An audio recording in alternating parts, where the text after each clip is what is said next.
ജനങ്ങൾക്കിടയിൽ എന്ത് കാണണമെന്ന് തീരുമാനിക്കുന്ന ജനങ്ങളാണ്. ആ ജനങ്ങളുടെ ചിന്തയിൽ മാറ്റങ്ങൾ വന്നിട്ടുണ്ട്. കാരണം ഞാനൊക്കെ സോഷ്യൽ മീഡിയ തുടങ്ങിയ കാലഘട്ടത്തിൽ ഒരു റീച്ച് കിട്ടണമെങ്കിൽ എന്ത് ചെയ്യണമെന്ന് വെച്ചാൽ നമ്മൾ വളരെ ഹാർഡ് വർക്ക് ചെയ്യണം. ഇപ്പം ഞാനായാലും സുജിത് ഭക്തനായാലും സുജിത്തും ഞാനൊക്കെ ഇനീഷ്യൽ ഉണ്ടായിരുന്നു, ഈ ബുൾജെറ്റിൻ്റെ ആണെങ്കിൽ ആരാണെങ്കിലും നമ്മളൊക്കെ ട്രാവൽ ചെയ്ത് കണ്ടൻറ്റ്സ് ക്രിയേറ്റ് ചെയ്തിട്ടാണ് ഞങ്ങൾ ട്രാവൽ ബ്ലോഗേഴ്സ് ആവുന്നത്. കാരണം നമുക്ക് അത്ര ഹാർഡ് വർക്ക് ചെയ്യണമായിരുന്നു, എന്നാൽ മാത്രം റീച്ച് കിട്ടുള്ളതാണ്. ഞാൻ ഇന്ത്യ ടു സിംഗപ്പൂർ വരെ ബൈ റോഡ് യാത്ര ചെയ്തിട്ടാണ് ഞാൻ എൻ്റെ യൂട്യൂബ് ചാനൽ ക്രിയേറ്റ് ചെയ്തത്. അത്രയും വലിയ റിസ്ക് എടുത്തിട്ട്. അതിനുശേഷം ആഫ്രിക്കൻ ട്രിപ്പ് അടിച്ചിട്ടും ബൈക്കിൽ ട്രിപ്പ് അടിച്ചിട്ടൊക്കെയാണ്, ഹെവി ഒരു അഡ്വഞ്ചറസ് ട്രിപ്പ് അടിച്ചിട്ടാണ് ഞാനൊക്കെ റീച്ച് ആക്കിയത്. പക്ഷെ നിലവിൽ അങ്ങനെ അഡ്വഞ്ചറസ് ആയ ആൾക്കാർ ജനങ്ങൾക്ക് വേണ്ട. ജനങ്ങൾക്ക് മെജോറിറ്റി ആവശ്യം കോമാളികളാണ്.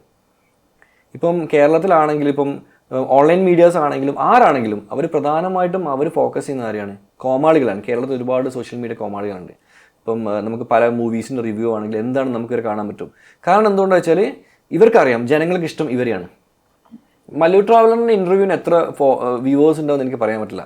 നേരെ മറിച്ച് നിങ്ങൾ ഇതേ ചാനലിൽ ഈ പറഞ്ഞ വ്യക്തികളുടെ ആരുടെ ഇൻ്റർവ്യൂ ഇട്ടിട്ടുണ്ടാവും, റീച്ച് കൊടുക്കും.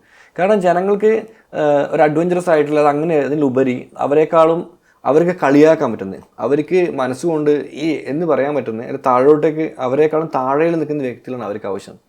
അതുകൊണ്ട് തന്നെയാണ് സോഷ്യൽ മീഡിയ മൊത്തം മാറിയിട്ടുള്ളത്.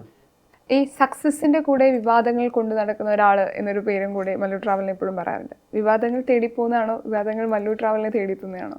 വിവാദങ്ങൾ എന്ന് പറയുന്നത് ഒരു വ്യക്തിയുടെ ചുറ്റുമുള്ള ആൾക്കാരെ അനുസരിച്ചിരിക്കും. ഫോർ എക്സാമ്പിൾ ഇപ്പം നമ്മൾ നാട്ടിൻപുറത്ത് ജീവിക്കുന്ന ഒരു വ്യക്തി, ഒരു കർഷകനാണ്. അപ്പം ഞാൻ ഒരു വിവാദത്തിൽ പെടുന്ന ആവശ്യങ്ങളില്ല. കാരണം എനിക്ക് ചുറ്റുമുള്ള ആൾക്കാർ അങ്ങനെ ആയതുകൊണ്ട് തന്നെ, എൻ്റെ ചുറ്റുപാട് അങ്ങനെ ആയതുകൊണ്ട് തന്നെ ഞാൻ എന്ത് പ്രശ്നങ്ങൾ ഉണ്ടായിക്കഴിഞ്ഞാൽ അതിനൊരു ലിമിറ്റ് ഉണ്ട്. നേരെ പക്ഷേ നമ്മുടെ ചുറ്റും ഒരു 100 പേരുണ്ടെങ്കിൽ ആ വിവാദത്തിന് കുറച്ച് സ്ട്രോങ് ആവും. 1000 പേരുണ്ടെങ്കിൽ കുറച്ചും കൂടി സ്ട്രോങ് ആവും. 10,000, 1,00,000, 1 മില്യൺ, 10 മില്യൺ, എത്രത്തോളം നമുക്ക് വ്യൂവേഴ്സ് കൂടുന്നു, എത്രത്തോളം ആൾക്കാർ നമ്മുടെ ചുറ്റുമുണ്ടോ അത്രത്തോളം ഒരു വിവാദത്തിനുള്ള ചാൻസസ് കൂടുതലാണ്.